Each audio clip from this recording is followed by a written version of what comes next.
தொடர்ச்சியாக அடுத்த நிலைக்கு பயணித்துக் கொண்டே இருத்தல் இருக்குல்ல. இதுல நமக்கு தனி மனித அளவில் சுணக்கம் ஏற்படலாம், பொருளாதார சிக்கல்கள் ஏற்படலாம், கவர்மெண்ட் பாலிசிஸ் மாறலாம், மார்க்கெட் டிமாண்ட்ஸ் மாறலாம், மனிதர்களின் ரசனை மாறலாம். இவ்வளவு மாற்றங்கள்லாம் நடந்துகிட்டே இருக்கும். 12 வருடத்துக்கு முன்னால் நீங்க பேட்டி கொடுத்தப்ப இருந்த மார்க்கெட் இப்ப இல்ல, வேற இருக்கு. அப்ப தொடர்ச்சியாக அடுத்தடுத்த கட்டத்துக்கு நகர்வது எப்படி தோய்வு இல்லாமல்? வியாபாரம்ன்றதுக்கு 5 விஷயம் ரொம்ப முக்கியம். வியாபாரம் நல்ல முறையில் நடக்கிறது. ஒன்று, ஃபஸ்ட்டு பாயிண்ட்டு நேர்மையை செயல்படணும். ஃபஸ்ட்டு மைண்டில் நான் நேர்மையாக தான் இருக்கணும் முடிவெடுத்து அதுபடி நடத்தி கொண்டு வரணும். அப்புறம் லைஃப்பில் ஒரே நாளில் பெரிய ஆள் ஆக முடியாது. டாக்டர் படிக்கும்போது பெரிய ஆக முடியும். படிப்படியாக வளர்ந்து வரணும். இது 2வது பாயிண்ட்டு.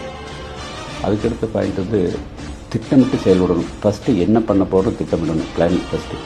அது 3வது பாயிண்ட்டு. அந்த கடமை தவறாது பணியாற்றும் பணியாளர்கள் டியூன் பண்ணி வைக்கணும். அந்த மாதிரி ஆளுகள் கரெக்டாக போட்டு வைக்கணும். அதாவது சரியான நபர்களை சரியான இடத்தில் பொறுப்பு போடணும். கடமை தவறாது பணியாற்றும் பணியாளர்கள் கரெக்டாக நியமிக்கணும்.